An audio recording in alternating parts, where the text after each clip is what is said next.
And we are live. Thank God it's Friday. Sorry, I'm starting just a few minutes late. I want to thank everyone for tuning in. I know people tend to tune in early to live streams and chat amongst themselves. So let me just do a roll call real quick, and then we'll talk about what's going on tonight and this whole weekend. So real quick, wow. DJ Beacon, aka Bacon, is in the house. Steve A is in the house. Rostislav Traps. Hopefully I pronounced that correctly. Ebhead is in the house. Steve A. Jason Coates, thank you very much for tuning in. Tom R, how you doing? Who else we got here? Dustin D. Silva's out in the house. Donner Pass Whiskey, Mark Brown. Hello, you all. All right, thank you very much. So sorry I'm a little bit late. My truck, I was in an accident a few weeks ago, so my truck has been in the shop. So I get a call, hey, your truck is ready to go pick up. And it was like an hour ago. So the rush to get to the place, in bad traffic, get my truck, get back here. Andrew Spurrell, thank you very much for tuning in. So this is going to be Japanese whiskey weekend. One of these days, I'm going to do a whole Japanese month sometime in the future. But I want to build up my Japanese whiskey collection, which is getting harder and harder to do these days. And we're going to be talking about a lot about that over the weekend. So tonight, I am pouring... This is the Suntory whiskey, Toki. You can't pronounce it Tokai because Tokai is a wine from Hungary and it's copyrighted or whatever. It's protected, so you can't call it Tokai, but you have to pronounce it Toki or Takai. Anyway, so I'm going to be pouring myself a glass of this, and I have actually a pour of this in a glass in the freezer, along with some ice, and I have a glass in the freezer as well. So I want to try this, straight, but then I want to make a live highball. So last weekend I recorded a video on why is there a Japanese whiskey shortage. That video is already posted. It'll play tomorrow, so be able to watch that tomorrow. So I document what's going on in Japan now, why there's a shortage now, what the market is doing. But the important thing about the video really is, even if you're not into Japanese whiskey, is it is a repeat of a pattern in whiskey history that we have seen here in the United States and in Scotland. Although the causes and are different, the effects are the same. So we're going to see happen in Japan similar things, legal things, classification things regarding laws and so forth, happening in Japan that we've already seen happen in the United States, and then we've seen in Scotland. So there are booms and busts in whiskey history, but the causes for the effects of the booms and busts have been different. So there was a boom in the 1800s in Scotland. There was sort of a bust in the 1920s. There's a bust in the 1980s. There's a boom going on now. There was booms and busts here in the United States, very more similar to Scotland than say what's going on in Japan. And so it's really interesting, even if you're not so much into Japanese whiskey, to look at it, see what's going on, and say, if this and this happened in Scotland and here in the United States, it's probably also going to happen again in Japan. Japan is going to have to go through the same sort of reformation in order to correct its course and maintain its identity. Sorry, my stupid... Hey, it's funny you're calling. Are you watching my YouTube channel right now? No. Anyway, you should tune in. So I'm live right now on YouTube, and the funny thing is, this weekend I'm doing a Japanese whiskey weekend, and it's funny because you lived in Japan, and your wife is Japanese, It would be funny for you just to tune in. Anyway, hey, so I'll tell you. I'll call you back later, say in an hour or so. Right now, I'm doing a live stream. Good luck to you. All right, later, man. So that was a friend and colleague of mine, and it's funny that he called because he spent 20 years in the Navy, and his last duty station was in Japan, and his wife is Japanese. His kids are half, at least half Japanese. I'm going to put this on silent so I don't get that again. So we've talked a lot about pudding. We've actually talked a lot, not about pudding. We didn't talk about pudding. We talked a lot about Japanese whiskey and culture. He and I have had a lot of conversations about this. So it's kind of funny.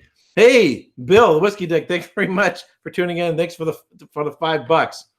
So we've actually, it's just funny he called because he would be an excellent guest. He's not an expert so much on Japanese whiskey, but I've had some great conversations with him. His name is also Erik. We've had some great conversations talking about Japanese culture and so forth. Wow. So anyway, so I'm doing this tonight. I'm going to make a highball. Tomorrow is my video on why is there a whiskey shortage in Japan. I might be having another live stream tomorrow night. The Vito from Cask Strength, he just came back from Japan. And so I hadn't really planned it out, but I sent him a text message. So we might be doing another live stream tomorrow night. We haven't settled on a time yet, but he'll call. We'll talk in the morning. And then once you set a time, then he and I discuss a time. Then I'll post an announcement for another live stream tomorrow. So another person's been to Japan, more familiar with Japanese whiskeys, and I'd just like to talk to him about his trip to Japan, visiting distilleries and so forth. On Sunday will be a premiere with myself and Michael from Underneath the Bottle. Michael also lived in Japan for 2 years. He's a wine sommelier. He's got into whiskeys. His primary focus has been on Japanese whiskeys. And so we recorded last week a discussion between the two of us on Japanese culture, terroir, and so forth, the Japanese whiskey history. And so that'll be posting at 11 o'clock a.m. Pacific time, which is 1 o'clock Central, 2 o'clock Eastern. And that'll be a premiere. And he should be tuning in as well. He's in Norway, but his wife is Japanese, and they have a child together. Child's obviously Japanese. DJ Bacon says Japanese priorities for food and drink is appearance, then smell, and finally taste. Taste is kind of last. I don't agree with that. Presentation is very, very important. Japanese cuisine is about maintaining the identity of the individual ingredients. So they're not going to drown it in sauce or spice because they don't want to mask any of the flavors. So each individual component on a dish is going to have harmony and balance and yet still remain its distinctiveness. And so that's why it typically has a sort of cleanness and precision, so to still maintain the individual ingredients. And so that's kind of what's really, really important in Japanese culture. We could talk about gardening and so forth, that it has this balance to it. So this whiskey, even though I am right now doing it straight, this whiskey is a non-age statement. There is a counterpart to this from Nika. Nika did a counterpart to this called Nika Days, D-A-Y-S, like sunshine. And Michael this morning posted a video on that Underneath the Bottle, and did a review of it. His style of doing videos is really, really well. I like his editing. Hey, Richie Z, how you doing? His style of editing and doing videos is very, very different. I really, really like the way he does things. So I would highly recommend checking out that video. Excuse me. And the Nika Days is actually currently not available here in the United States. So this doesn't have a huge nose on it. It does smell young, and yet it doesn't smell. A young whiskey can be off-putting, like it's too green or the oak is too new. This has very mild, very subtle characters.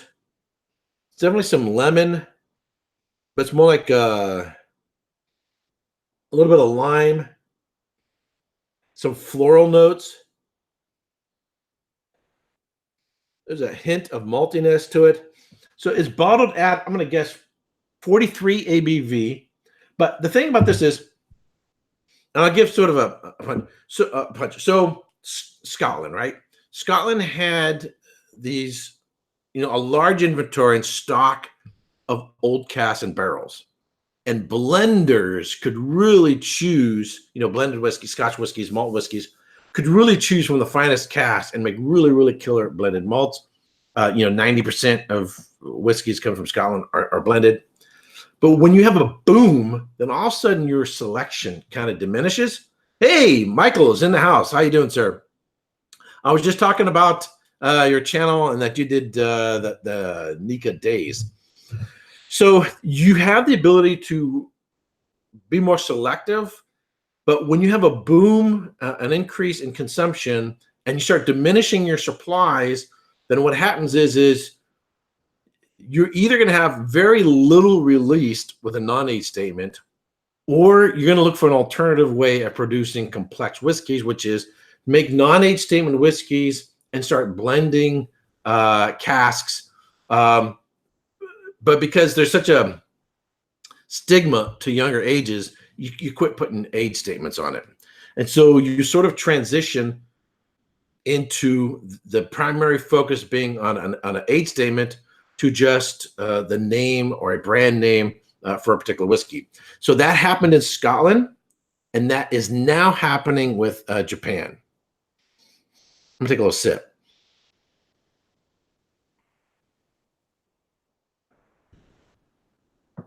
Yeah, that's some tropical notes. A little bit of banana.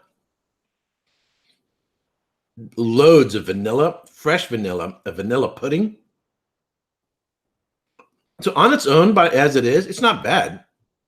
It's a simple sipper,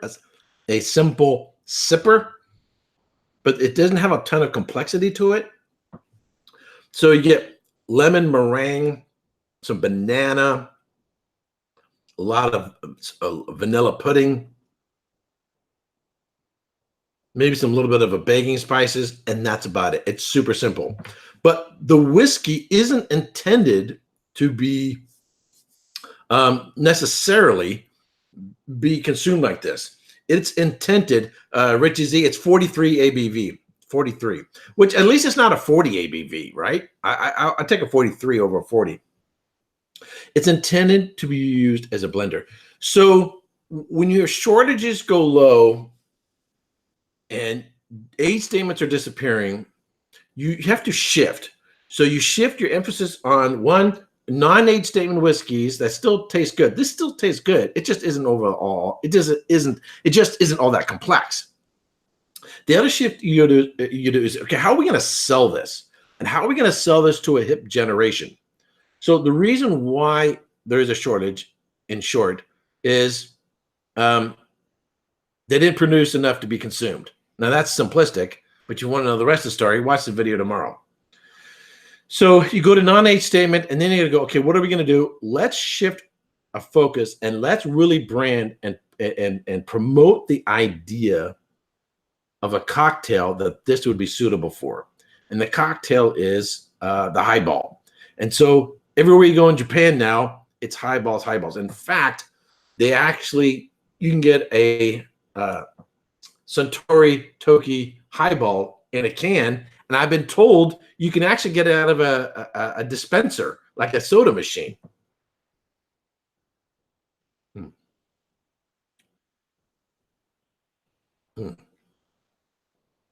So this is somewhat of a neck pour. I poured some out into a glass to put in the freezer to get really, really, really cold. But as it is now, it's not bad. It's just not all that complex. So I'm going to go back in the comments. Check out the chat. So underneath the bottle says, thanks, Erik Wait. He says the Nika days will be on the U.S. market very soon. I've been told by the Nika ambassador of Norway. Oh, that's cool. Thank you very much.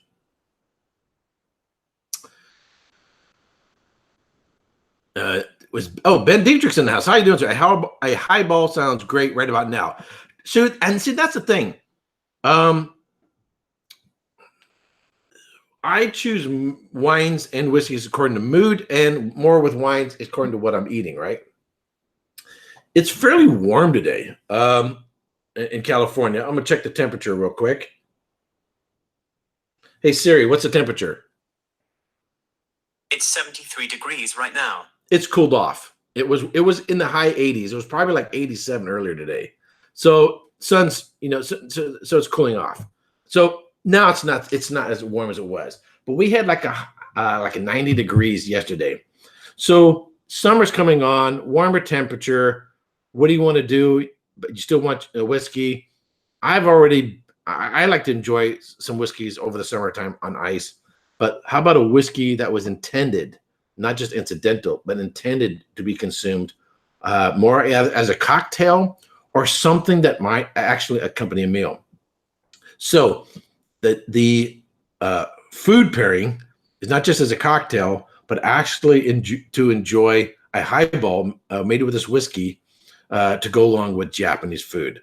It would be interesting. In fact, I might even do it this weekend. Go see if I can do some pickup food of a Japanese restaurant and then try this along with some Japanese food and see how it goes. Hey, Kevin Mayato, thank you much for tuning in.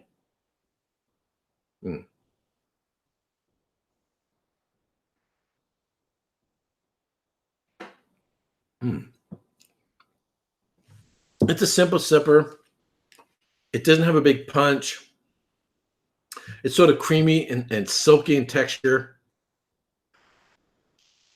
It glides across the palate, and what lingers on the palate, what I'm tasting right now, and actually pretty good length to finish, is like a vanilla pudding with bananas, Nilla wafers, and just a little bit of baking spices. All righty, so I think I'm in the mood for a highball. So let me I'll be right back in just a second, and we'll see if I can make the ingredients of a highball. By the way, in case you guys are wondering, these are my challenge coins collection. Hopefully, I'm going to get more in here as more comes out. So this is my bourbon journey. This is the Vault. I think I have two of them here. No Nonsense Whiskey, Trinity and C, Bill the Whiskey Dick over here, Aqua Vitae, Scotch Test Dummies, and Scotch 4 Dummies. And my coin is missing. Oh, my coin is right here. And mine is right here. So these are all challenge coins. Eventually, this whole thing will be filled up. So someone else is in the room. Enzologic K. Okay, so he made a funny comment about pennies. All right, so I'll be back in 1 second.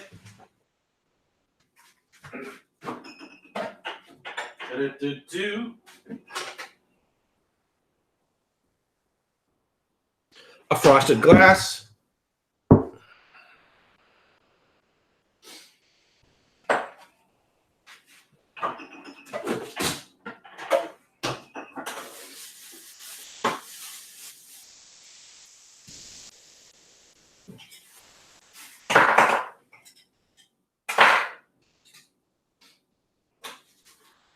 Okay, so there's a bunch of videos on YouTube about how to do a highball. I'm not a cocktail guy. I'm not a bartender. And they say to use a highball glass. I don't have one. It's supposed to be tall and slender. So this has been in the freezer, get it nice and cold. They say they actually put their whole bottle in the freezer to get it cold. But rather than putting the whole bottle in there, I just put whatever my pour is. And this is probably a larger sample. They only put like 1.5 ounces. This is probably what, about 3? So I'm going to go with an extra highball.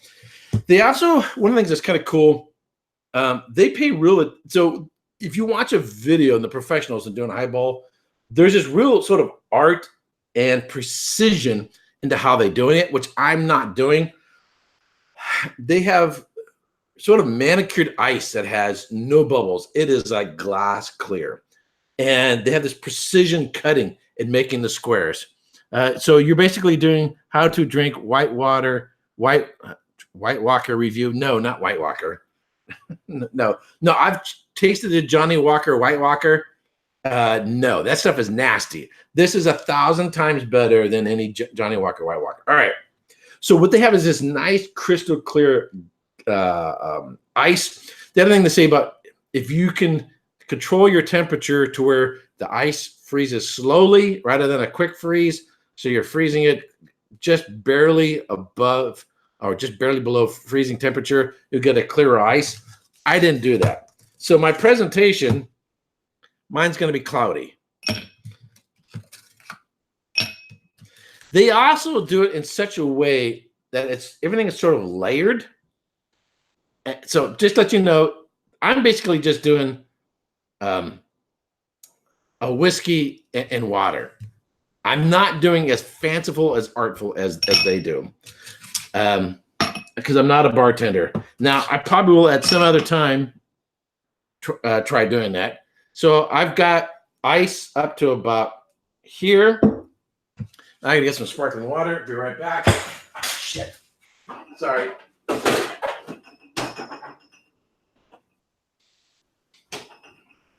In my haste, I kicked a lamp. One of my little lights. I don't have my lights on here because the batteries are up. All right. So they say 1.5 ounces. That's just probably about 3 ounces. So, but I got a larger glass, so I'm drinking a rather large highball. Another thing that they make a big deal out of is the method in which you stir the highball. So I got that in there, and I'm gonna.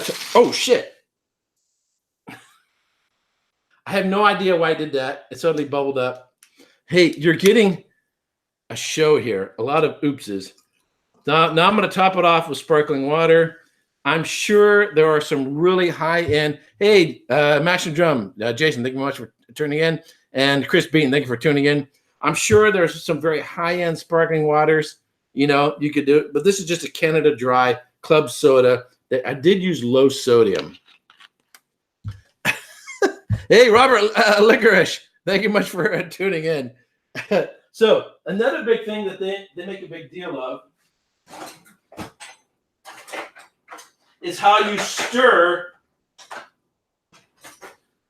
They make a big deal about how you stir it. And you split, it's like 14 times one way and 13 times another way or something silly like that. This is a non-complicated, non-sophisticated version. So I have the same ingredients. I'm just not doing it fancy like they do. So I'll give it a few I will give it a few stirs without making it overly bubbly. And then I'll go the other way because that's what we do. So every summer, I kind of have what's my drink of the summer. One year, it was Sauvignon Blancs. Another year, rosés. This year, last year, it was an Auchentoshan and ale. Last year, I was doing Auchentoshan and ale, which I really, really like. So using IPA and Auchentoshan, and you use like a honey syrup, and then use citrus. Now, the real trick here is to not cut myself and bleed.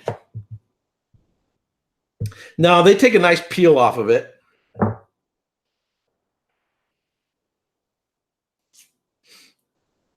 I'm doing something a little bit different. I am going to squeeze some juice. They squeezed just the peel, just to get the oils, which I will do as well. I wanted to put some actual lemon juice in it. So, as you can tell, I am not a bartender. So this is a total sloppy job. This is not a how-to video. If you want to know how to make a highball, watch some other videos. There's actually some really good Japanese bartenders. They do this, that they take the peel and try to get the oils. There's actually probably more. Squeeze a lemon until the juice runs down your leg. Yeah, right, Tamar. Try to get some oils out of there. On the Sunday premiere, Eric wouldn't have a samurai showdown. Yeah, right. and then put the peel in there. All righty. So that's my sloppy man's version. Mark Brown says, I've seen you on the CMC live stream. You should know how to do this. Oh, CMC is the Common Man Cocktails. Well, I'm not Derek. So there's another show called Common Man Cocktails. Pretty good show. Those guys have like, I don't know, maybe 130,000 subscribers. They're huge. They record all their shows at once and then divide it up into sections and then put individual videos out after they've been edited. So Derek is the main guy. He's short little guy, bald guy, glasses. He's one of the main guys on there who does those. Anyway, I'm going to give mine a couple more stirs just for the heck of it. Tom Mar says, great shirt. Thank you very much. This is my Japanese shirt. So I'm not going to judge for myself what a highball is like based on mine, but because I'm sure someone else is going to make a better one. But what the heck? Let's try it.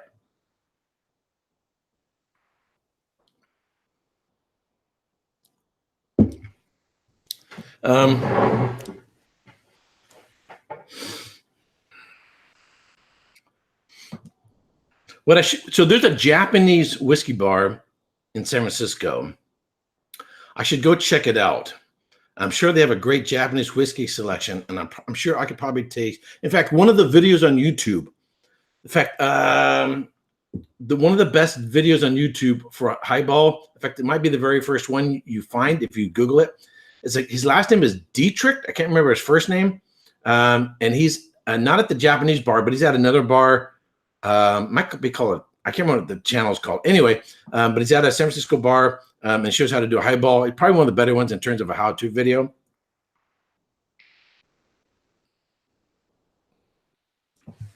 So not bad.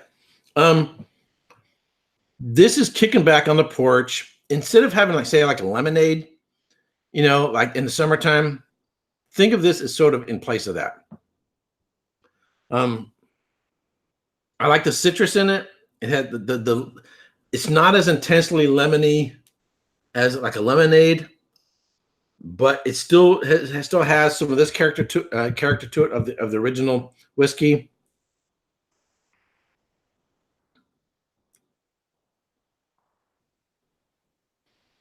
So underneath the bottle says, "Okay, that settles it. Rounds on me. Everyone's welcome. San Francisco bar it is." Hey, yeah, let's all go. Hey, Alan, thank you very much for tuning in. But this very much also hides the alcohol. I mean, you could just slam this and just get tanked. But personally, for me, I think I have the basic ingredients right. Do I have the proportions right? I don't know. I would like something that's actually a little bit more intense. So I would like to try this again, but rather than just using plain sparkling water, I don't know. I don't want to say 7-Up or Sprite might be better, or a cream soda might be better, or a one that's just already flavored sparkling water. But it's all right. It's not that bad.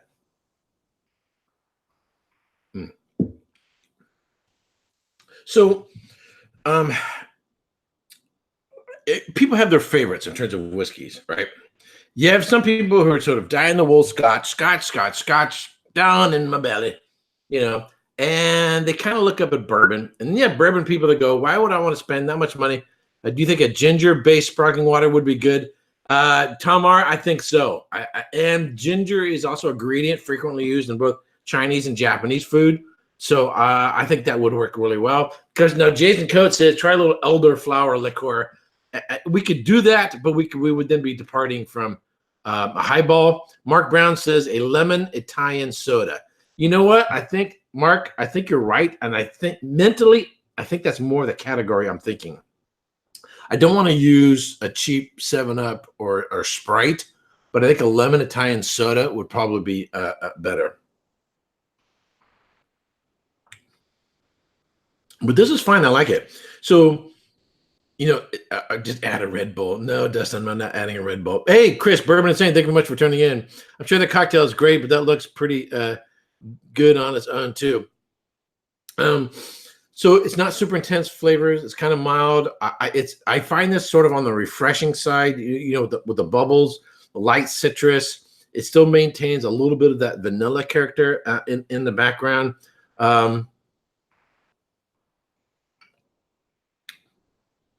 So I like it. This is you're kicking back by the pool on the lounge chair or hanging out by the porch. It's a hot day, chilling out. This is how I kind of figure this. In place of an iced tea or a lemonade, that you have something like this. So there are people that kind of stick their noses up at Scotch people who put their noses up at bourbon. Bourbon people put their noses up at Scotch because of the cost. But it seems like bourbon people and Scotch people, I'm generalizing, I'm saying everybody. Ebhead says, when I started, I described it. So the Toki on its own, it's fairly simple. It's got citrus. It's got lemon meringue. It has a creamy, silky texture to it. It has like a vanilla pudding character to it. And it's fairly simple. So it seems like I've heard both bourbon people and Scotch people, they both sort of stick their noses up at Japanese whiskey. Why would I want to spend this amount of money for a Japanese whiskey when I can get a bourbon or a Scotch? Hey, Eric Gilbert, thank you very much for tuning in. And Ed, that's Ed for Og, or you just call it Ed Dog, however you pronounce that. The Japanese whiskey industry, where it is now, I think it would be unfair to judge the Scotch whiskey industry in the 1980s when it was crashing and they were closing distilleries, right? You wouldn't do that. So why do you judge the Japanese whiskey industry at that point? Just knowing the Japanese, I think they're going to have a much quicker turnaround than some of their other counterparts. I just think they're going to get their act together really, really quick. I think they're going to either by a Japanese Whiskey Association come together. Hey, let's set some standards, sort of like the SWA, or the government itself will impose itself in creating standards and defining what Japanese whiskey is, because it's an economic issue, not just for individual companies, but for the whole country. And the reputation of Japanese whiskey has an effect on all of them. Bacon says the Japanese don't do anything quickly. I don't know. And there are already some entrepreneurs who are actually leaving the larger distilleries and starting micro distilleries and are already putting out some Japanese whiskeys. In fact, just this past week, the Whiskey Vault, they put out they did two Japanese whiskey reviews, which I'm really, really curious about. And one of the whiskeys that they did is made by one of these guys who left one of the major corporations to start his own gig. So there is sort of a grassroots, micro distillery, entrepreneurial sort of approach to doing whiskeys as well. So it's exciting to see what's going on over there. One of the things about approaching Japanese whiskeys, if you hadn't had any time with Japanese whiskeys and you're used to Scotch or used to bourbon, if you approach something with a preset idea in your head as to what you want, Richard Z, I asked him, Eric, any plans to start your own distillery? Well, they say the same thing about the whiskey industry that they say about the wine industry, which is to make a small fortune in the whiskey industry, you got to start with a large fortune. So if you want to start a winery, you're looking 10 million to start, just to get your foot in the door. So my short answer to that is no, not unless I somehow came into, won the lottery or something like that. No.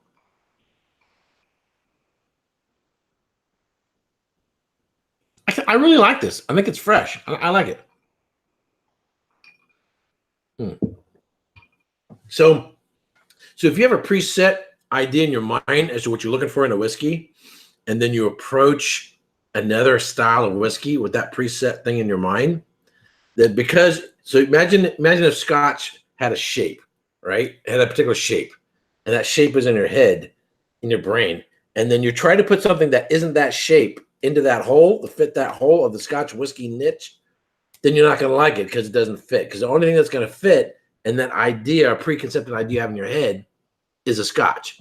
If you have a preset idea in your head and a profile of what you typically like, and say it's a bourbon, then trying to squeeze a Scotch into that hole, and that's and your concept, preconceived ideas in your head, then it's not going to fit. I kind of touched on this in my video on is our whiskey scores or whiskey descriptions. What's the name of the video? Or whiskey notes completely subjective. I kind of covered in that. So if you go in with a preconceived idea about something, then it's not going to meet what you're looking for. And so it's in a sense, what you really is a certain type of prejudice, not like a racial prejudice, but another type of prejudice.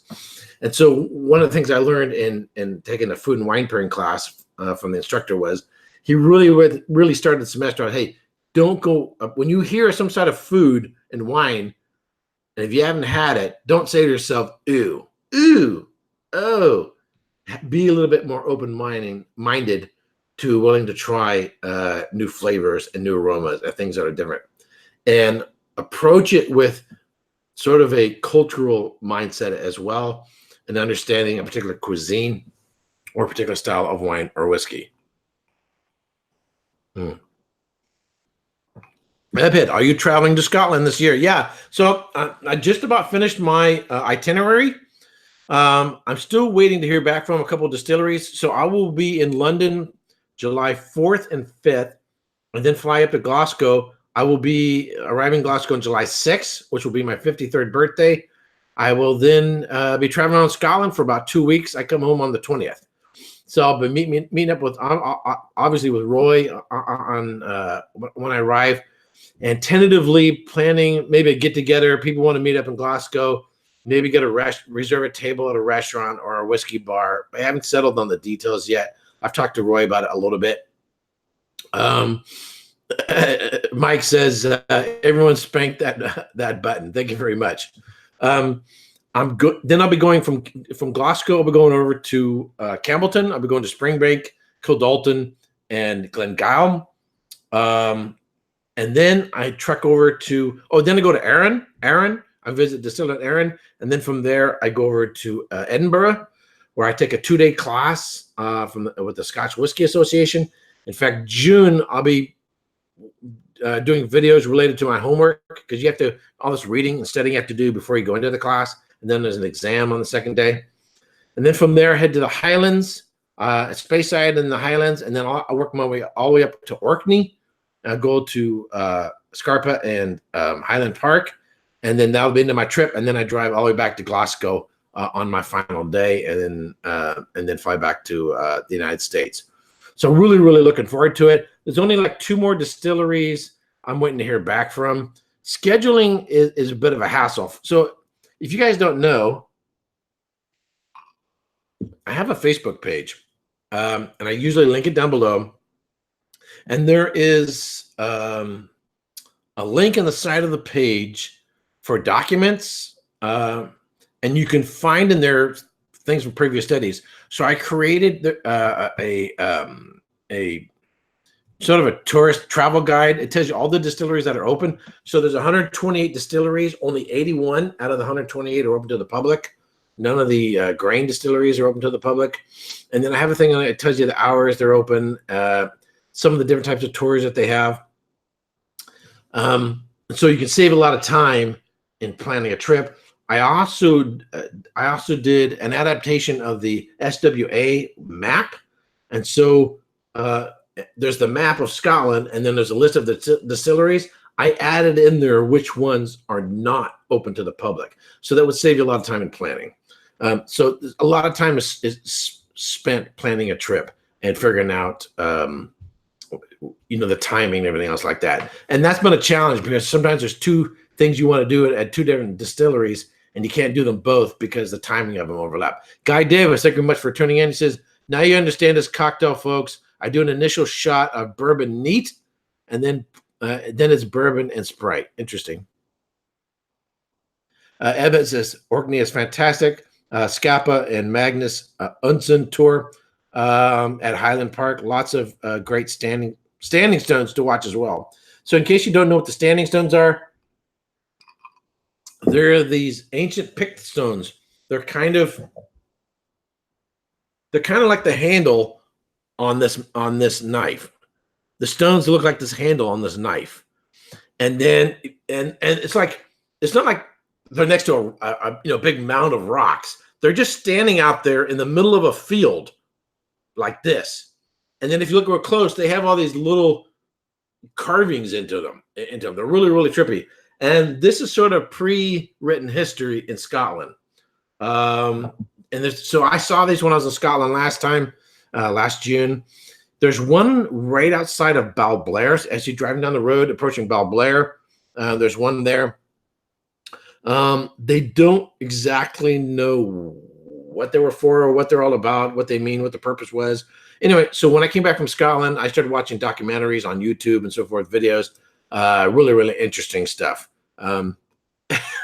Bacon says aliens did that, standing stones. Yeah, according to the History Channel, an ancient alien theorist or origin theorist. Oh, geez. So Michael says, man,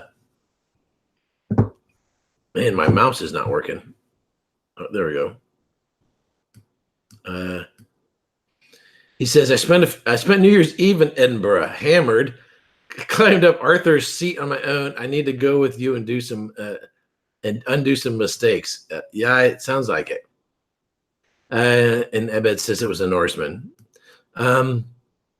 Anyway.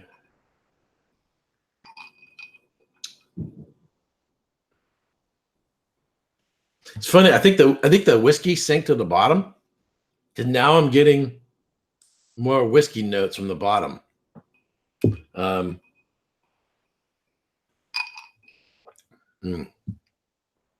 also starting to feel it. One of the things about carbonation, so champagne is a lower alcohol by volume, lower ABV than standard table wines. Champagne might be, I don't know, 11% maybe, whereas a table wine might be 13 to 14.5. But the bubbles get the alcohol into your blood system faster. So even though it's a lower ABV, you can actually get drunk faster and get a headache from drinking champagne than you would table wines. And so drinking carbonated whiskey cocktails will do the same thing.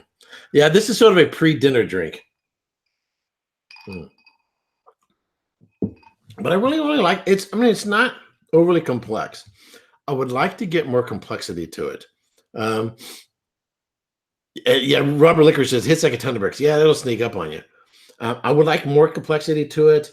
And if the whiskey doesn't have the complexity you're looking for into it, the more differences in flavor, that means whatever the soda water you're using is going to have to do it.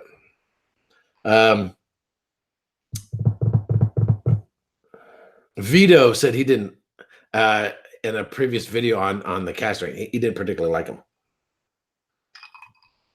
Anyway, so I really like Japanese whiskeys. They're really, really good ones. There is a local shop here that I've gone into, and they've got some of the hard to find bottles, and they're not cheap. I've been really, really reluctant to go in there and just pull the trigger, but it's a small shop that does not put their inventory on the internet. So anybody who's looking for them isn't going to find them at the shop. So they're still sitting there. And I've been really, every time I go in there and I see them and they're behind the glass, so behind the counter, I've been real tempted to pick up a few, but I'm probably going to. Just because it's going to be they say 10 years, 10 years until we start seeing age statements again. I'm 50. I'm going to be 53 by the time those age statements are coming out again. I'll be 63 years old. I think I'm not. I'm not going to wait that long. I would rather have something in the meantime. All righty. So, enough of that. You know, it's funny. As I get towards the bottom, it slightly reminds me of a margarita, but without the saltiness of it. So next month is going to be Texas month. It's going to be awesome. It's going to be really, really, really, really cool. There's 2 videos that I did with Daniel Whittington that'll be posted the first week. One is a discussion on storytelling as a sommelier, not just spitting out facts about a whiskey, but storytelling, telling the story of a whiskey and everything that's behind it. We did another video on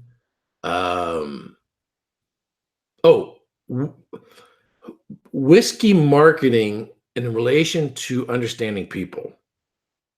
And so we did a really good video on that. So that'll be out my first week of May. I'm also going to have on,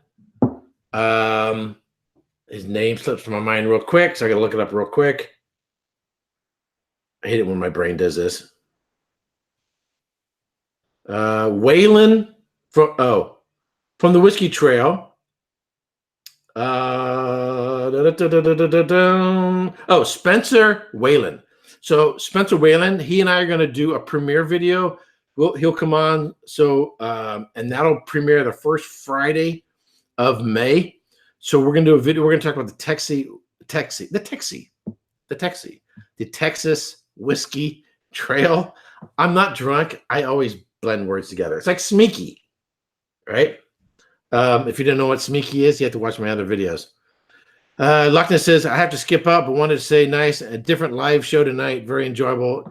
Cheers, everyone. Thank you very much for tuning in.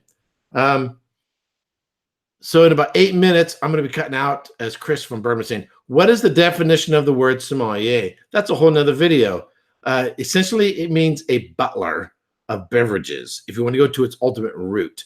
It then became associated with wine, so that sommelier was associated with wine. But sommeliers also served cocktails, spirits, and cigars. The Master Sommelier exam in the UK has a cigar portion to it. In the United States, it doesn't. So David Glancy, who's a Master Sommelier, and I've studied with him, he runs the San Francisco Wine School. He didn't get his Master Sommelier certification here in the United States. He got it over in the UK. So he actually had to know cigars. So sommelier is more than wine.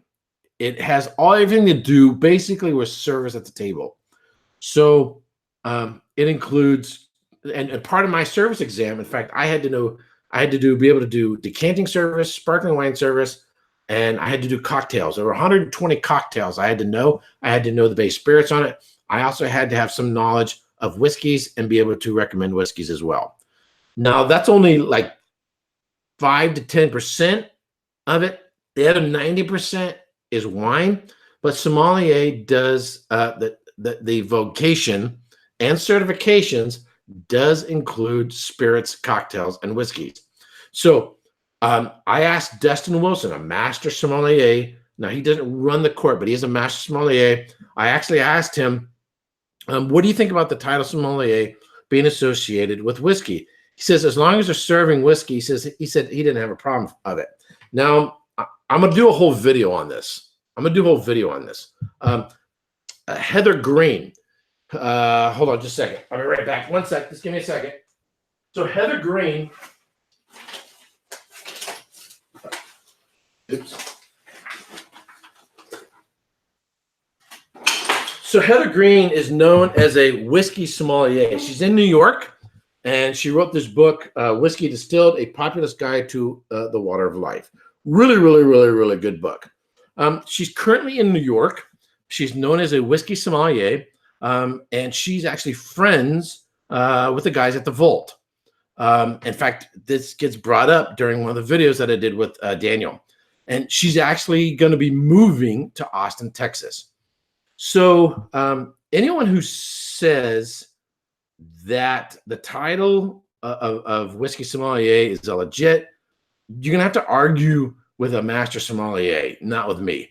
Anyone who says that the vault stole their ideas from Heather Green doesn't know what they're talking about, because they don't know her and they don't know the vault. And I'm not an apologist for the vault. They don't know the vault, and they don't know the fact that they're friends. They didn't steal Jack Diddley. And in fact, this is used, I believe, as a textbook form. Anyway, so I know I kind of got off on a tangent about what I think about a sommelier, but there you go in a nutshell about that. So the title of a sommelier is a little broader. Now, of course, there's certifications, and then there's the vocation. Richard Z says, can you get an interview with Heather one day? It's funny you say that. She's super busy. I've reached out to her and so forth, but she's super busy and hard to get a hold of. And it's not just me. Other people are trying to get in touch with her. She's challenging to get a hold of, but just because she's so busy, and I completely understand that. And so there are some videos of her on YouTube, and there's articles in magazines and so forth. So maybe one of these days, I would love to have her on. Maybe one of these days. I've reached out to her, just haven't heard back. But the funny thing is, I had a hard time getting a hold of Springbank Distillery. I had to send them several text messages, emails, and if you look at their website, you can't just go on the website and sign up to go do a tour. You have to send them an email and then hope they respond. It's sort of that same thing. It's hard to get a hold of her, and I tried getting a hold of her through her website, through Facebook and other channels, and just not hearing from her. But people are busy, It's just like Springbank Distillery. It's hard to get a hold of. So is Heather Green. Anyway, back to the glass. So I tried it as a cocktail. I want to go back and try it as a glass. This reminds me of, not completely.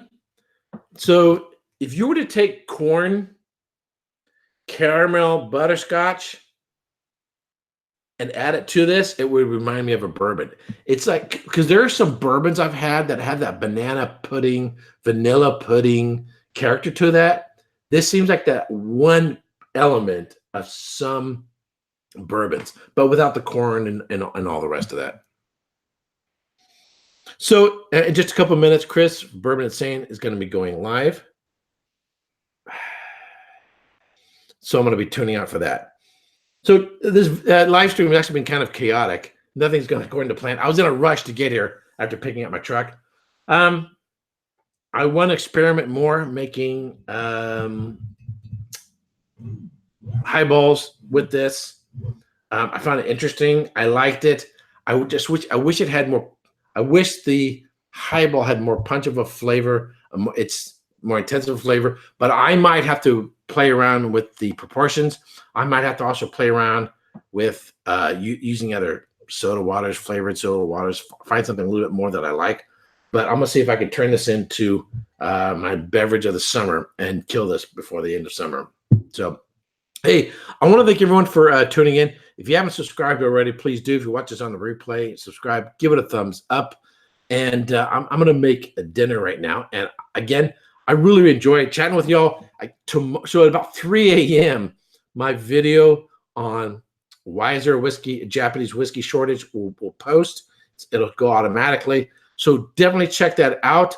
Everest, Lou, thank you very much for tuning in. Hopefully, Vito and I will go live tomorrow night. We'll talk about his trip to Japan. We'll work out the details tomorrow morning and then plan accordingly. So stay tuned. Keep an eye on. I'll post as soon as I can. I'll post an announcement of us going live. And then definitely check out the premiere video. Michael and I had a great time and a great discussion discussing the terroir, the distilleries, a little bit of the history of Japanese whiskey. We had a really, really, really cool time. A real fun guy to sort of hang out with. In fact, we talked a little bit more off stream as well. So, all right. Hey, I want to thank you very much for tuning in. You guys are a lot of fun. I enjoy seeing the same names all the time. It's like we're hanging out at a bar. I wish it could be longer. this I'd like to do an all night kind of a thing, or we're just sort of hanging out and drinking and talking, but that's sort of how it goes. All right. Be sure to turn in to Bourbon Insane, and we'll see what goes on over there. All right. Till next time. Kanpai. That's cheers in Japanese, not cow pie. That's a whole other thing. But kanpai, that's Japanese for cheers.